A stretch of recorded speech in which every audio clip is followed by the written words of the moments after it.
Praise the Lord.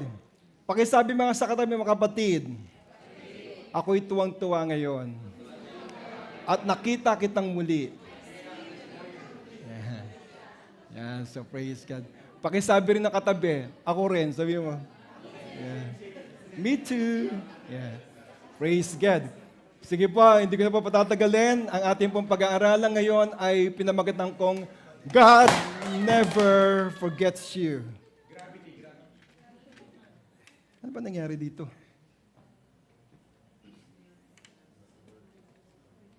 Praise God.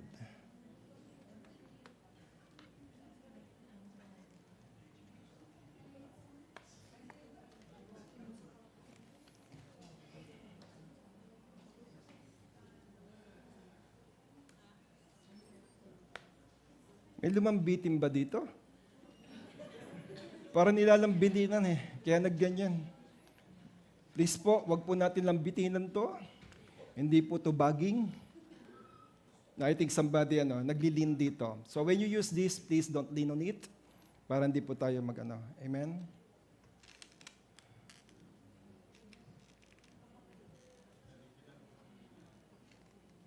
Yan. Praise the Lord. Yan. Praise God. Pakisabi nga kay Lord, praise the Lord. Praise the Lord. Yan. Ang title po ng aking mensahe, God never forgets you. Sa Tagalog, hindi ako kailanman nakalimutan ng Diyos. Have you wondered when you are alone, pag kayo po'y nag-iisa, at talaga naman napapalakad ka, at nakatingala ka sa langit. Nakita mo yung kalangitan, wow, grabe naman, no? And then makikita mo, there's a lot of stars, and also you can see the moon.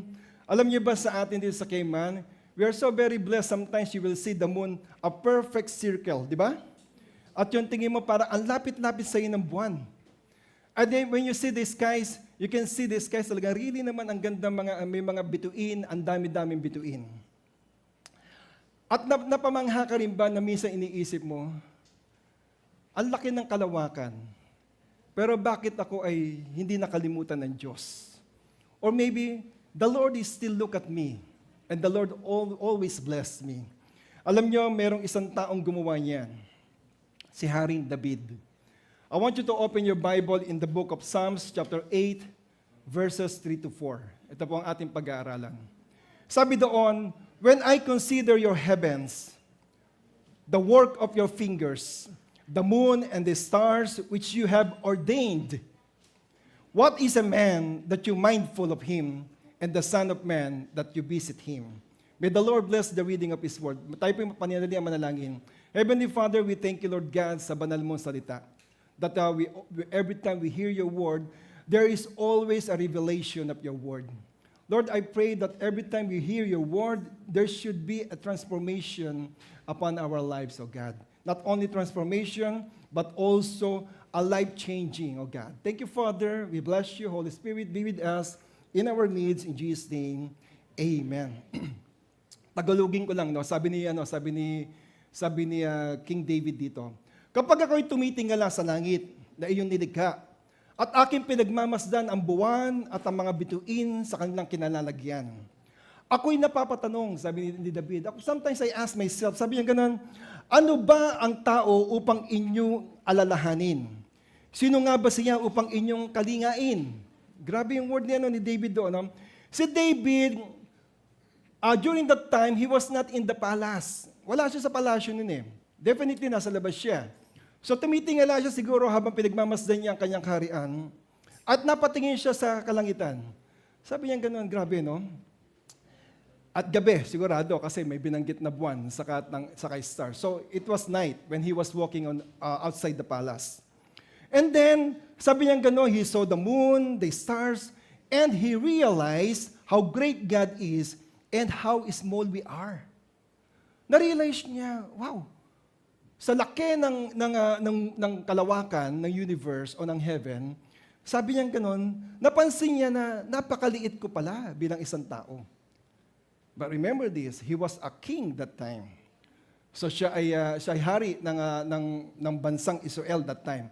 Pero napaisip siya. how small he was. Kung gaano siya ka-small. Sometimes sa buhay natin, ganun din ba naiisip natin na minsan, Lord, oo nga, no, siguro kung iaano ang iyong palad when your palm is igaganon, maybe hindi talaga ako makikita sa iyong palm. Di ba? Sa kanyang mga palad kung ilalagay tayo. So how much more si David? David was known that time. He was so very popular as a king. He fought many times. He killed a lot of foes, of enemies. Pero napatanong pa rin siya, sino ako para iyong kalingain? Who I am para kitignan mo, para bigyan ng pansin. Hindi naman sinabi ni David na, how great I am, Lord, because I am a king. Hindi naman na sinabi na ganito kakahalaga, sabi ni King David. He asked, etong tanong niya, why does such a great God care about someone like me?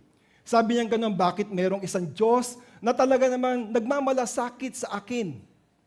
Ang sabi ni David, the more David looked at this heavens, every time na nakikita niya ang kalangitan, nakikita niya the more he saw God's greatness. Kasi ibang klase. Sabi nga nila, if you're going to look at the sky, it will never be bored. Hindi ka maboboring. Kasi ang daming ginawa ng Diyos, di ba? May iba-ibang shape, may iba-ibang sa kalawakan, yung mga iba-ibang kulay, yung sinasabi ng aurora, pagka napunta ka sa malamig na area, anong tawag doon? Aurora kasi tawag nila eh. Anong tawag doon, Nak? Aurora. Hindi, may iba pang tawag doon eh. Di ba, pag nakikita mo, mapapawaw ka. No? One time, we are driving from Winnipeg going to Edmonton. Ang layo po. Kaya lang, the problem is, it was summer. So definitely, we will never see the aurora. Yung, alam niyo, yung nagda-dancing na iba-ibang kulay. At di ang dilim-dilim na, sabi ko, Lord, gusto ko na makakita ng aurora. Kaya lang, hindi talaga pinakita ng Lord. Kasi nga, hindi panahon. Siguro kung nakita ko, talagang bababaan namin, titignan namin. No? The more he saw the heavens, the more he saw God's greatness. Yung kadakilaan ng Diyos ay kita niya doon. The more he marveled o namamangha siya that God is still loves and cares for us. Sabi niya ganun, grabe naman, ang laki-laki ng universe. Pero ang Diyos ay minahal ako, inalagaan ako, at talaga namang kilala ako, sabi niya ni King David. That is why the wonder of the gospel is this.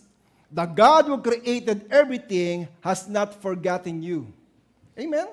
Ang Diyos na may gawa ng lahat ng bagay, kailanman hindi kanya kinalimutan. Sabihin mo sa katabi mo, kapatid, sabi sa iyo, kilala ako ni Lord. Maybe you will feel unnoticed. Yung parang hindi ka napapansin ng mga tao. Maybe na-overlook ka. Yung hindi ka talagang binibigyan ng importansya. Maybe overlook you at work, sa trabaho mo. Hindi nakikita yung galing o yung ginagawa sa trabaho mo. Maybe some of your friends rejected you or abandoned by family. But heaven knows your name. That is the most important. Amen? Alam ng kalangitan, alam ng Diyos ang pangalan mo. Amen? David was amazed that the great God who created the heavens still cares about ordinary people like us. Siya po'y namangha sa mga bagay na yon. Na nakita niya na ang Diyos na napakadakila ay patuloy na nag-iingat, gumagabay sa ordinaryong taong kagaya natin. Ngayon, Psalms chapter 8, 3 and 4, ito yung sinasabi to, he's telling us, unang-una, God is greater than the whole universe. Ang Diyos ay dakila o mas malaki pa sa anumang bagay dito sa universe o sa mundong ito. Pangalawa, nakita ko dito, God is deeply concerned about you. Ang Diyos ay lubos na nag-aalala sa iyo. Ang Diyos ay patuloy na nagmamahal sa iyo. Ang Diyos ang patuloy na nag-iingat sa iyo personally. Siya mismo. Yung time na munti ka madisgrasya, it was God kung saan kanya iniligtas para hindi ka madisgrasya. Ang Diyos po yun. Tignan natin, may dalawang bagay na ako nakita dito sa verse na ito. And pagmumulay-mulayan natin upang makita natin how great is God really is. At kung gaano tayo kaliit mismo, how we are so very small, sabi niya gano'n, sa harap ng Diyos. Unang-una, the great God. Nakita ko dito, may binanggit doon, the great God. Sabi nga no, when I consider your heavens. Sa unang sentence. Sabi nga kapag naiisip ko ang iyong kadakilaan o ang iyong kalangitan. Sabi niya gano'n, no? When David look at creation, nung nakita niya yung creation, he didn't just see the stars. Minsan, di ba, tayo naglalakad, namamangha ka, grabe naman yung ginawa ng Diyos. Sige dito yung mahilig mag-diving. Hindi sa kama, ha? Sa tubig. Sabi nila, sa tubig daw, there's a lot of things that you can see, right? Kung gaano karami nakikita mo sa dagat, ganun din karami nakikita mo sa langit. So, yung nakikita natin niya is so very small. If you're going further, parang nakarating, no? Pero siyempre, nag-aral naman tayo yung ating subject na science, di ba? Di ba, nakikita natin yung kalawakan, yung universe, and then all the planets. They said all the planets align. Sabi nga, hindi na nagbabanggaan.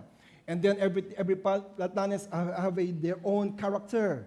Merong bilog pa rin, tapos may mga nakapaligid sa kanya, may mainit, may malamig. Grabing ginawa ng Diyos. And then if you are going to the universe, makikita mo yung iba-ibang klaseng mga bagay sa universe. Amen?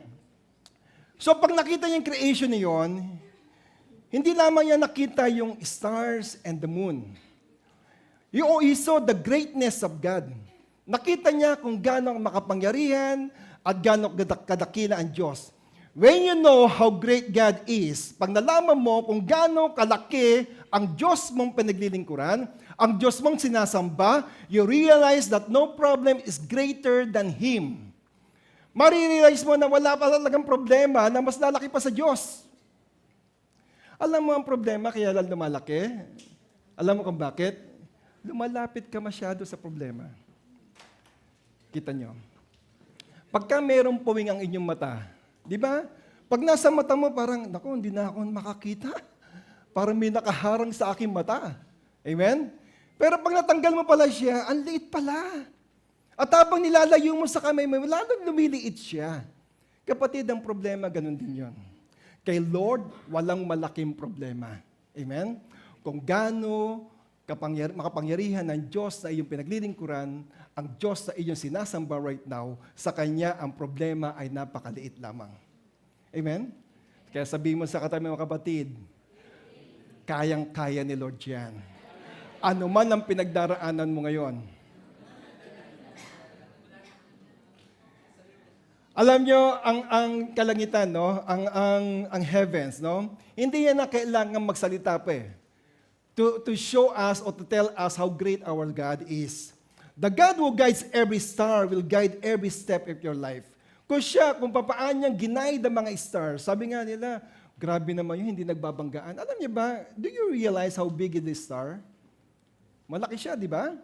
Kasi, isipin mo even though it's far, pero nakikita mo pa rin yung kanyang liwanag, di ba? So it means, kahit na malayo siya, makikita mo. Sabi nga nila, ang earth daw pagkukumpara sa kanya ay napakaliit pa. So meaning, the universe or the galaxies is really big, huge. Amen? Trust His wisdom, and He will lead you. Magtiwala ka lang sa kanyang karunungan, and He will lead you. And every sunrise is fresh reminder that God's mercy is new. Hindi niyo man napapansin ang araw, lagi siya sumisikat at lagi rin siya lumulubog. Amen? Ibig sabihin doon, yung kabutihan ng Diyos, yung promises ng Diyos ay never change. Hindi po nagbabago ang mga pangako ni Lord. God's mercy is new. It's new every morning because great His faithfulness. Faithful ang Diyos. His faithfulness never changes. Ang kanyang katapatan kailanman ay hindi nagbabago. And His promises never fail. Kailan ba nangako sa iyo ang Diyos na hindi niya tinupad, na hindi niya ginawa sa buhay mo? Kailan ba that every time you read the Bible and then you read a promises of God at pinanghawakan mo siya, itinago mo sa puso mo, pinaniwalaan mo siya, di ba talagang dumarating naman yung pangako ng Diyos sa atin? Amen? The God who holds every galaxy o yung kalawakan in His hands is able to hold your life. Kayang-kaya niya hawakan ng ating buhay. Di ba? His power has no limits. Wala pong limitasyon ang kapangyarihan ng Diyos sa atin. If God can take care of the universe, Kung kaya ngang i-take care o alagaan ng Diyos ang universe, He can take care of you as well. Amen? Pwede ba natin palakpakan si Lord? Kayang-kaya kang alagaan ng Diyos. I remember what he said in what he quote in the Bible. Sabi niya gano'n, kung ang aking ama ay hindi niya pinababayaan ng mga ibon na kumain, how much more tayong kanyang mga anak? Amen? Minsan ba, nagugulat ka, o nga, no, paano nga naman kumakain ng mga ibon? Sabing gano'n, ang Diyos Ama daw ang nagpapakain sa mga ibon na yon. And how much we are. Amen? We are created in His image. Ibig sabihin nun, kawangis natin ng Diyos. Kaya minahal tayo ng Diyos. God is great in what? Number 1, nakita ko dito, God is great in power. Siya ay makapangyarihan sa power na yan. No? So nothing can defeat Him. Walang sino man ang pwedeng tumalo sa Kanya. Tinay sa Jeremiah 32:17, ito sinabi, Lord God, behold, you have made the heavens and the earth by your great power and outreach arm, there is nothing too hard for you. Sabi niya ganon, walang anuman ang mahirap sa iyo. Sabi niya, kung ikaw nga gumawa ng langit at ang lupa, sabi niya, kapangyarihan mo talaga naman, in-outreach mo, ibig sabihin, talagang pinalaki mo yung arm, sabi niya ganon, walang sino man ang pwedeng tumalo sa iyo at walang anuman ang mahirap sa Diyos. Imagine this, the God who created the universe is the same God who holds your life. Ang Diyos na gumawa ng kalawakan ng universe, ang siya rin Diyos na humahawak ngayon ng buhay mo. Nothing is so difficult, definitely, sa Kanya, and nothing is beyond His power. Amen? Sabihin mo din sa katabi, mga kapatid, huwag ka na mag-alinlangan. Makapangyarihan talaga si Lord. Pangalawa, God is great in wisdom. No? Sa wisdom, sa karunungan naman. Sabi gano'n, so nothing can confuse Him. Walang sino man ang pwede mag-confuse kay Lord. Kita mo yung verse na ito, ha? Sa Romans chapter 11, verse 33. Oh, how great are God's riches and wisdom and knowledge, how impossible it is for us to understand His decision and His ways. Talaga naman kasi makapangyarihan ng Diyos at talaga naman matalino ang Diyos. Kaya sabing gano'n, for us, it is impossible to understand ang kanyang mga gusto mangyari. Kapatid, maybe we may not understand every step God takes.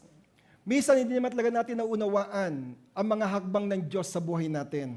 But we can trust the wisdom of God. Amen? Pero pwede natin pagkatiwalaan ang karunungan ng Diyos na nakakita ng ating simula at siya rin nakakita ng ating pagtatapos. Amen? Pangatlo, God is great in love. Ang Diyos talaga naman ay dakila sa pag-ibig. So no one is beyond His care.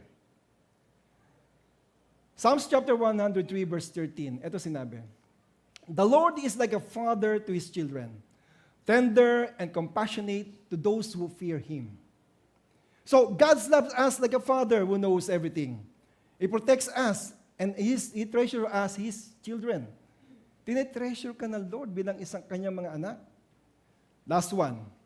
God is great in faithfulness. Ang Diyos po ay dakila sa kanyang katapatan.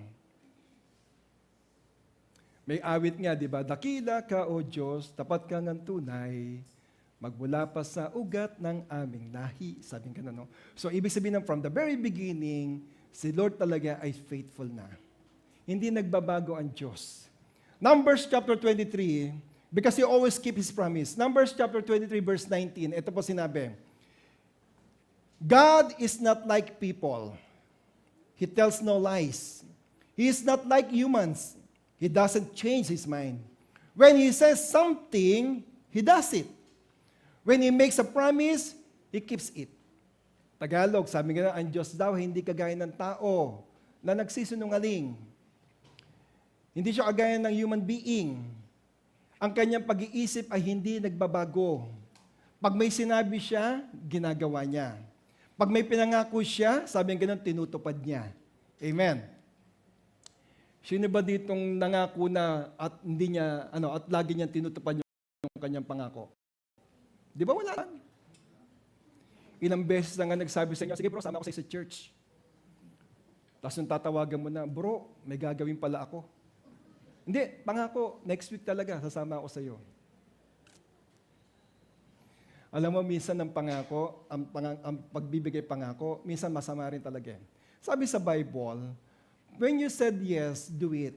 Pag hindi mo naman talaga kayang gawin, sabihin mo na kagad ng diretso. Di ba? When you say yes, do it. Pag sinabi mong hindi, bro, hindi pwede. Hindi pwede. Amen? Huwag ka nang mangako. Amen? Ayun ang ibig sabihin doon. God always does what He says. Ano man ang kanyang sinabi, ay gagawin niya. Ang kanyang pangako ay certainly kasi ang kanyang character ay faithful. Amen? Kasi ang kanyang ugali mismo ay tapat. Amen? So the God who placed every star in the sky is the same God who holds your life together. Ang Diyos na naglagay ng mga bituin sa langit ay the same God din na siya ngayon kumakapit ng buhay mo. Kaya dapat trust Him because nothing is impossible to Him. Amen? Kaya tayo magtiwala sa Kanya kasi walang imposible kay Lord. Amen? Sige, palapakan natin muli si Lord. Ano pa yung Psalms chapter 8 dito na nakita ko? It tells us that although we may be small, but we are matter to God. Kahit na ba tayo'y maliit lamang, no? Pero kay Lord, mahalaga ka. Sabi mo kayo sa katabi mo, kapatid, mahalaga ka kay Lord.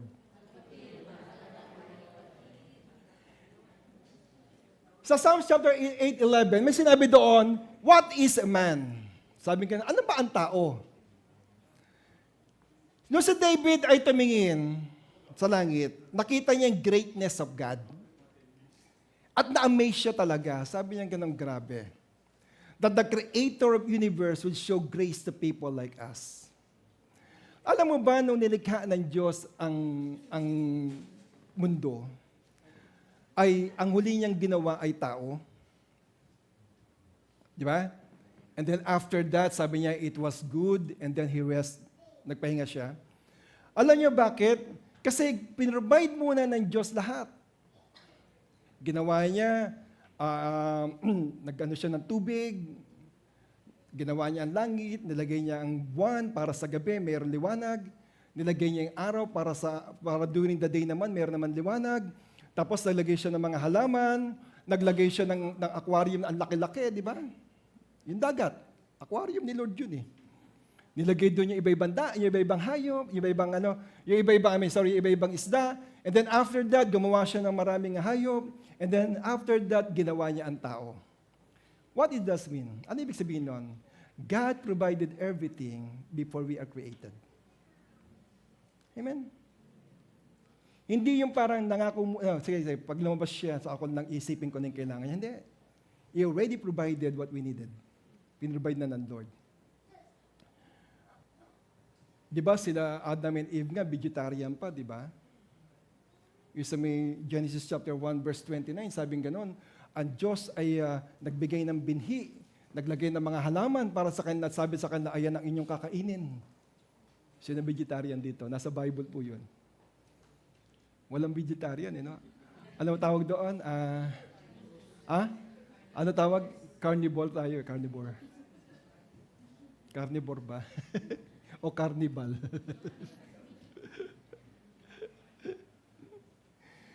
So si David namangha, na-amaze sa Creator ng universe. At nakita niya yung biyaya ng Diyos sa atin. Kasi why? Ang tao ay limited. We are limited. Amen? Limitado ang tao eh. Wala naman Superman, wala naman Wonder Woman. Lahat tayo limited. Pangalawa, ang tao ay fragile. Marupok, mahina ang tao. At pangatlo, ang tao ay temporary lamang, pansamantala lamang, pero grabe yung pag-iingat ng Diyos at pag-alala sa tao. Yet God knows every name. Ayun naman, God knows my name. May kanta yun, di ba? He knows my name. Alam ng Diyos ang pangalan ko. He sees every tears. Ano yung mga luha na nangyayari niyan paggabi, pag ikay mag-isa na lamang.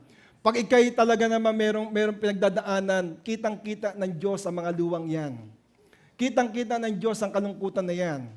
And also, He hears every prayer. At siya'y nakikinig sa mga bawat conversation mo sa Kanya sa pamamagitan ng panalangin.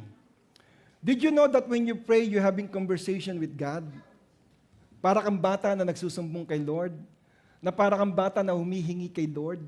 Amen? Kasi gusto ng Diyos ay merong conversation between us. The world may measure your worth by your achievement. Ganun naman lagi ang tao. Mini-measure ang isang kapwa-tao niya kung ano yung kanyang na-achieve sa buhay. Amen? Minsan, pag wala ka na-achieve, they think that you are nothing.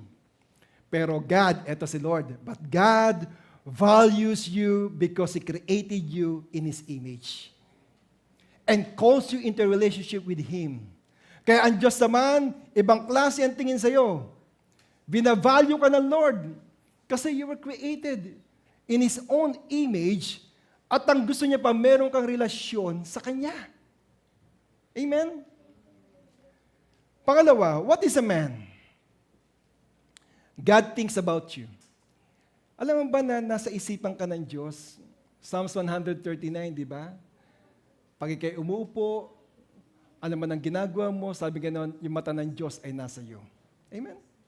Yung ikay nasa tiyan pala ng nanay mo, bumubuo ka pa lamang habang lumalaki ka as a fetus hanggang maging baby, sabi ganoon, ang Diyos daw ay nakatingin sa iyo. At siya pa nga yun, sabi ganoon, siya yung naglalagay, kung ano yung paano yung itsura mo, di ba? Ang hirap siguro pag magkakamukha tayo, ano? Dapat talaga iba-iba itsura. Di ba? Imagine dyan kung magkakamukha tayo. Ay mga lalaki, di ba? Oh, si Pastor Bong, nasa katabi mo, Pastor Bong. Katabi mo, oh, Florence, may isa tayo mukha, ano? Sino ba dito? Di paano yung asawa mo? Sino ba dito asawa ko? Kaya God created us in different ways, di ba? Different shape and different aura, di ba? Pero kay Lord, we are so very precious. Kay Lord, He values us. Binavalue tayo ng Lord. The God holds the universe. In His hands also holds His people in His heart. Kung siya, ginawa niya lamang ang universe, nakikita niya, pero ikaw, ibang klase, nilagay ka niya sa puso niya. Amen? He is not distant. Hindi siya malayo sa atin. He is always near, si Lord. Di ba pagka ikay may naranasan, alam mo, pakiramdam ko, ang lapit-lapit ng Diyos sa akin. Di ba, minsan nasasabi niyo, para bang katabi ko lamang si Lord. Yes, totoo po yun. Kasi His presence is always with us. Alam niya yung iyong struggle sa buhay. Kahit na hindi natin sabihin, He knows our struggles. Alam niya kung ano yung disappointed ka, kung saan ang mga bagay, disappointment ng buhay mo, alam ng Diyos yan. At alam din ng Diyos na mayroong pag-asa lagi sa Kanya. Amen? People may forget you, but God never will. Sometimes ang tao makakalimutan ka nila, pero ang Diyos, never kang kakalimutan ng Diyos. His love is personal. Grabe magmahal ng Diyos. Talagang personal siya. His care is constant. Yung kanyang pag-iingat ay laging nandiyan and His eyes are always on you. Amen? Ang sarap isipin na ang Diyos ay laging nakatingin sa iyo. Ang sarap isipin na ang Diyos ay laging ginagabayan. Ang sarap isipin na ang Diyos ay always take care of you. Amen? Yung para bang isang tupa na wala nang kailangan gawin kundi sumunod lamang. Di ba?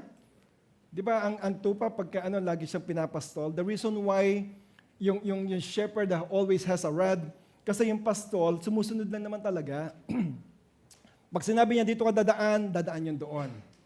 Ang sarap isipin na pagkay ginagabayan ng Diyos, amen? Patungo sa kagandahan ng buhay.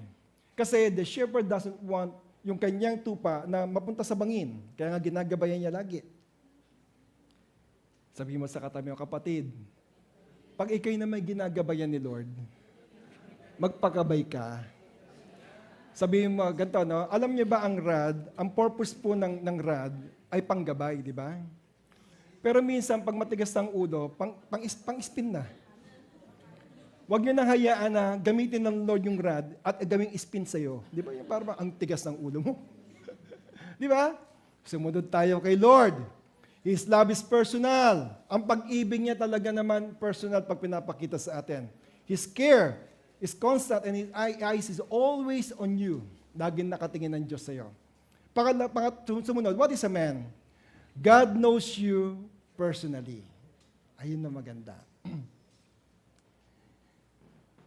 If I'm going to ask everyone here, do you know the name of the person of all your brothers and sisters? No, di ba? Meron ba dito? Alam niya lahat ang pangalan ng katabi niya? Ako minsan, hindi ako magaling sa names. I always remember the face. No? But if I'm going to talk to you many times, I will remember your name. Pero kaya sabihin mo yung unang pangalan mo. Kagaya ito, nasa taas. Si Richard ba yan?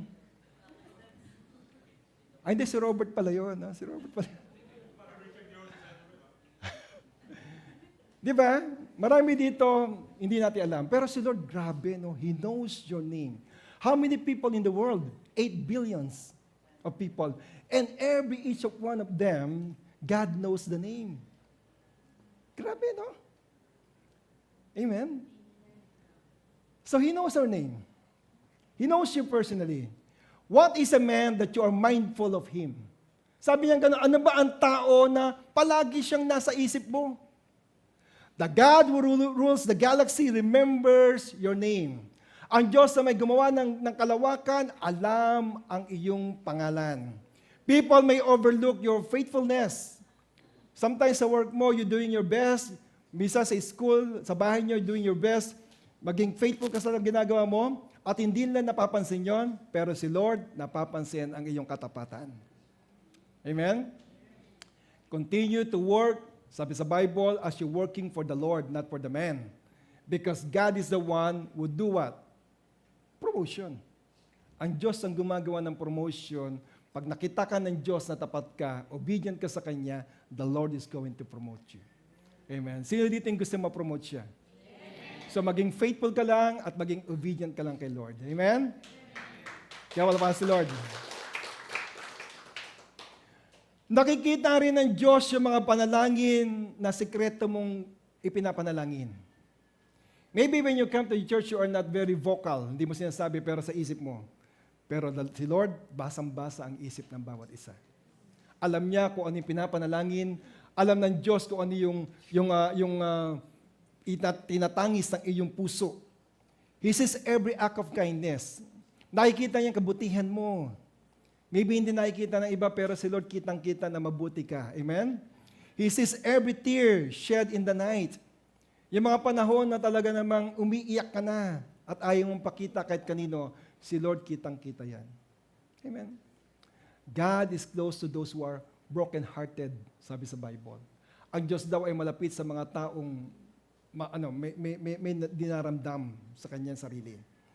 Alam niyo ba, pag nakita na ng Diyos ang inyong mga luha, para siyang tunay na ama, na pag nakita na lumuha ang anak, ibibigay lahat. Amen? Di ba, nung bata tayo, pag hindi pa tayo umiiyak, hindi pa binibigay ng tatay natin, o kaya mother natin, hindi pa naman umiiyak, huwag mo na ibigay. Pag umiyak na, saka mo na ibigay, di ba? Pero when your father, your mother saw the tears on your eyes, di ba, in your eyes, di ba, biglaan lang, sige, bilhin na natin yan. Amen? Amen po ba? Amen. Kasi mahal tayo ng Diyos. Kay Lord, you are never invisible. Amen? Ikaw ay parang, anong tawag doon, yung pagka tinignan mo malaki, lumalaki. Magnifying glass ka lagi kay Lord. Kitang-kita ka lagi ni Lord. Amen? Kaya you may be forgotten by people, but you are always remembered by God. Minsan nakakalimutan ka ng mga tao, pero kay Lord, tandang-tanda ka ni Lord. You may be overlooked by others. Maybe hindi ka napapansin ng makaramihan, but you are never out of God's sight. Hindi nawawala ka sa mata ng Diyos. Alam niyo ba na you are the apple of God's eyes? Amen? Sabi sa Psalms chapter 17 verse 8, hindi ko ata nailagay dyan. Sabi nga nun, keep me as the apple of the eye. Ano ang ibig sabihin nun? Panginoon, yung inyong intense care, yung matinding inyong pag-iingat, Yung deep value mo sa akin, Panginoon, kahalagaan ko sa iyo, ay absolute protection sa kanyang minamahal na tao. Mahal tayo ng Diyos. Pag tinawag kang apple of His eyes, ibig sabihin niyo yung mata laging nasa iyo. Yung kanyang pag-iingat, yung kanyang protection, yung value mo sa Kanya, lagi nandoon. Amen? Sumunod, what is a man? Your worth is not defined by people, but by God. Ang iyong halaga ay hindi dapat siyang dinidefine ng tao, kundi dapat dinidefine niya ng Lord. Kita mo, ha? The world says your value depends on your wealth. Alam mo, minsan ganun ang tao. Tinitignan ka na kung ano yung meron ka. Kung gaano ka kayaman. Kung gaano ka karaming pera. Minsan ang tao tinitignan ka sa yung status mo. Kung anong kalagayan mo sa buhay. O kung ano yung appearance mismo. Kung you are presentable, everything, no? Or yung kayong na-achieve sa buhay. Ganyan po tumingin ng tao. Ganyan sila tumingin kung gaano ka-value ang isang tao. O, di ba? Merong isang mayaman. Anong ginawa niya? Ang mga businessman kasi ganito yan. Parang businessman, no? Hindi, sa totoo lang ganito ginagawa niyan. They look at you. Tinitignan ka lang from head to toe. At sometimes tinitignan ko ano yung suot mo. Kaya nga yung mga businessman, kala natin nagsusuot ng mga garang relo, mga gandang sapatos, mga gandang damit. Pero yun po ay to show that kung sino sila. Hindi po yun dahil binili, dahil gusto nila, kundi yun po ay tawag doon ay investment. So that when they talk to people, they look at them, oh, grabe pala to. Ibig sabihin nun, they achieve something in life. Ganun po tumingin ng tao. Amen? Subukan mo marami kang pera, tapos sumarap ka sa mga mayayaman, at suot mo lang simple-simple na, they will never entertain you. Pumasok ka sa isang bilihan ng sakyan, naka-short ka lang at naka-t-shirt ka ng simple-simple. Hindi ka lang intindihin. Pero pumasok ka doon na, ano ba tawag dito? Naka-LV ka. Di ba? Yung lumang bag.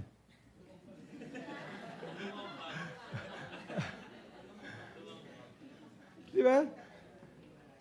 Okay, naka-postura ka. Oh, di ba? Agad-agad entertain ka nila. Kasi people look you, it depends on how it looks you. Your appearance, tinitingnan na yung status, kung gaano ka kayaman. Minsan nga, pilido pa lang di ba? Pag sinabing, ano ba pilido niyan? Pag sinabing ganito pilido niya, oy, may pera yan. Amen? Saan nakatira yan? Sa alabang. Sa labas.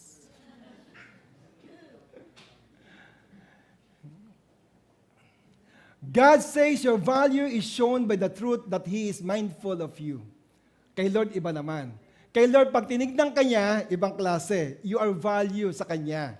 You are not valuable because of what you own sa Kanya, no? You are valuable because God created you.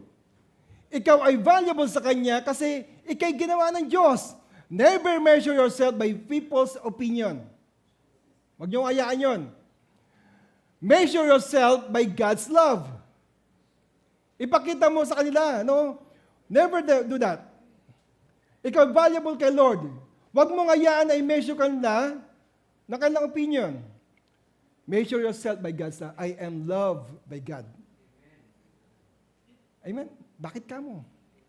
Alam mo ba na ang halaga mo ay isang buong mundo? Alam mo ba yon? Ano sinabi sa John 3:16? For God so loved the world that He gave His only begotten Son. Binigay niya si Kristo sa mundo. Pag sinabing mundo, tayo po yun. Kaya ang worth natin ay isang mundo. God's love for you is worth the whole world. Hinayaan niya yung kanyang bigatin son, kaysa isang anak, na mag-suffer para sa atin, mamatay para sa atin. Kasi you are worth the whole world. Amen? Sabi mo sa katabi mo, kapatid, grabe pala yung halaga mo. Isang mundo ang halaga mo. Amen po ba? What is a man? Sabi ni David, God comes into your life. Itong pinakamaganda sa lahat ng bagay. Ang Diyos ay hindi malayo sa atin. God is not a distant God. Hindi siya malayo. He comes near. Lumapit pa nga siya eh. Walks with us and fills our lives with His presence. Lumakad kasama natin at ipinadama ang kanyang presensya sa atin. Throughout the Scripture, God reveals Himself to His people. Sa buong Bible, pinakita dito, nireveal dito, yung kanyang sarili sa mga tao. Ultimately, He came near that person of Jesus Christ. Dumating si Jesus. Ano sabi dito? Jesus came from heaven to earth, took our sins to the cross, rose from the grave, and brought us back to God. That is the greatest story of love and grace ever told. Kita nyo ang istorya. Si Jesus, they call Him the darling of heaven or the King of heaven. King of kings, kaya nga siya, di ba? Hari na mga hari. Ruler of rulers. Sabi nga noon, literally in the book of Philippians, He literally came down as a human. Sabi nga gano'n, when He came, wala pa nga yung parabang, when He was born, hindi naman siya binorn sa palace. Sabi nga noon, He was born in a manger. At yung manger na yon ay hiram pa, di ba, yung kainan ng baka, hiram pa yon. And then the inn na kanilang pinuntahan ay hindi naman talaga yung literally first class na inn. They were put in a sabsaban, di ba? Doon sa mismong sa mga na mga hayop. At ginawa lamang lalagyan o crib, yung crib niya ay yung kainan ng baka. Inayos lamang doon. So, it was very humble when He came. So that's why the reason why Israelites didn't understand about it. Nasabi ng ganon, we all know that the Messiah was coming, sabi niyang ganon, ay kagaya ni David. That He going to rule us, magiging hari. Pero baliktad po nangyari. He came in a very simple coming. Napaka-simple. Pero merong purpose. Anong ginawa niya? He took our sins to the cross. Kinuha niya yung ating mga kasalanan at idinala niya sa cross. Siya'y muli nabuhay. Kasi pag hindi siya nabuhay, wala pong kaganapan ang ating panampalataya. Even Paul said, if Jesus didn't raise from the dead, sabi nga, our faith is useless. But because God rose from the dead, our faith is great. Amen? So, ang nangyari doon? Romans chapter 10, verse 9, di ba? If we confess with our mouth that Jesus is Lord, kinonfess mo na, and believe that God raised Him from the dead, you will be saved. Ayun yung sinasabi niya doon, kailangan mabuhay siyang muli. Upang why? Because the Bible said that the wages of sin is death. So ang tao, wala nang pag-asa. Ang kabayaran ng kasalanan ay kamatayan. But what Jesus did, He overcame. Di ba? Pinatunayan niya na mayroon pang pag-asa. Because He defeat death. Di ba? Tinalo niya ang kamatayan dahil siya'y muling nabuhay. Kaya tayo po ngayon ay mayroong pag-asa, nagkaroon tayo ng pag-asa, kaya tayo naligtas. When we confess, and we believe that God rose Him from the dead, you are saved. You will be saved. That is the greatest story of love and grace ever told. Amen. The greatest visitation in history was not merely display of power. Yung nakita ni David, nung namanghanga siya, naggrabe yung galaxy, yung kalawakan, nakita niya yung mga stars, yung moon, sabing gano'n, hindi pa yun yung display ng power ng Diyos. It was God's love made visible in the presence of Jesus our Lord. Amen? Alam niyo ginawa doon? Ibinaba ang langit para sa atin kasi hindi natin kayang pumunta sa langit. At ipinadama ng Diyos na mayroong pag-asa para ikay mapunta sa langit. Amen? When we see God's greatness and His grace together, the proper response is worship. Pagka ikaw naman, nakita mo naman ang kadakilaan ng Diyos at ang biyaya ng Diyos, ang tama pong tugon diyan ay papuri at pagsamba. Amen? Not pride, but humility. Not self-exaltation, but gratitude. Hindi yung ating kahambugan, kayabangan, kundi yung ating kababaan. Hindi yung ating pagtaas sa ating sarili, kundi yung ating pagpapasalamat sa Diyos. Not fear, but trust. If God rules over the stars, He is able to guide your life. Kung kaya niyang i-rule ang stars sa kalawakan, siya rin ay kaya niyang i-guide ang iyong buhay. If He remembers you, you can rest in His care. Kung ikaw'y natatandaan ng Diyos, ikaw naman ay pwedeng mamahinga sa Kanyang pag-aalaga. If He has drawn near through Christ, you can draw near to Him in faith. Amen? David looked at the heavens and was amazed. Nung tinignan ni David ang kalawakan, siya'y namangha that God cared for humanity. Today, we have an even greater reason to worship the Lord and marvel at His greatness. Meron tayong dahilan para tayo ay sumamba sa Kanya at tayo ay tunay na humanga sa Kanyang mga ginawa. The God who created the stars also created a way for sinners to be saved through Jesus Christ. Kung paano ang Diyos ay ginawa niya ang stars, kinreate niya ang lahat ng bagay doon, gumawa rin siya ng daan upang tayo naman ay maligtas sa pamamagitan ni Jesus. The one who hung the moon in the sky, di ba? Ginawa ng Diyos, di ba? Inunti-unti niya yan. Hinang niya yung mga yan. Nilagay niya yung mga stars, yung mga planets na yan, no?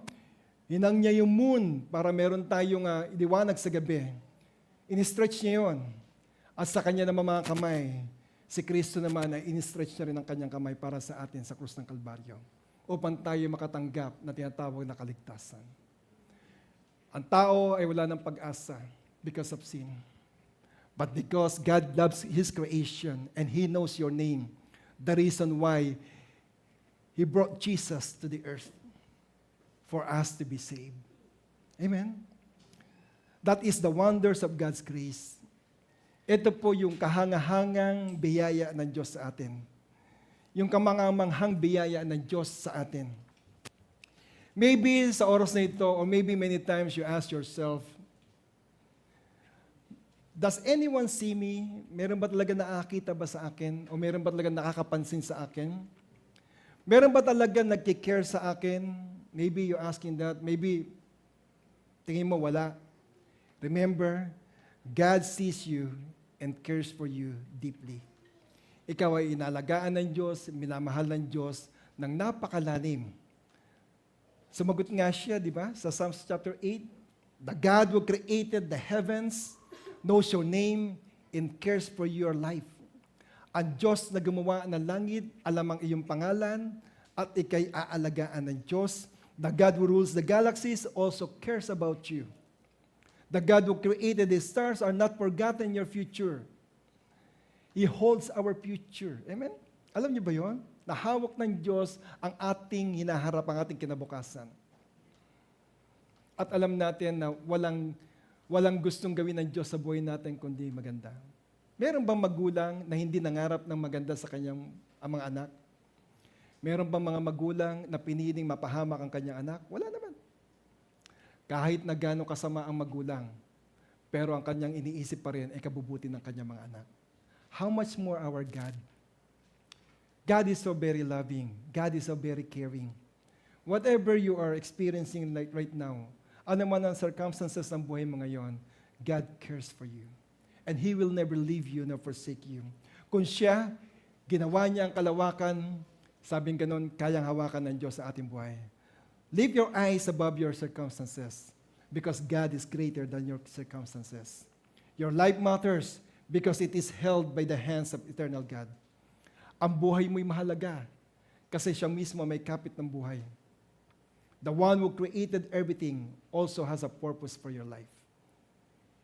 Ang tao po'y nilikha ng Diyos na merong layunin, na merong purpose. Kaya ngayong umagang ito, bakit hindi natin tumugon tayo kay Lord? Mag-response tayo kay Lord sa kanyang kabutihan sa buhay natin. sa pamagitan ng pag-awit, pagsamba sa kanyang pangalan. Kasi because He is great. Amen? Hindi ka pinabayaan ng Diyos at ang maganda pa nito, He knows your name. Alam ng Diyos ang iyong pangalan. Meaning, pag sinabing He knows your name, alam ng Diyos ang inside and out of your life. Amen? Kung ikay namangha sa kabutihan ng Diyos, sa creation ng Diyos, ikay tumayo, tayo tayo.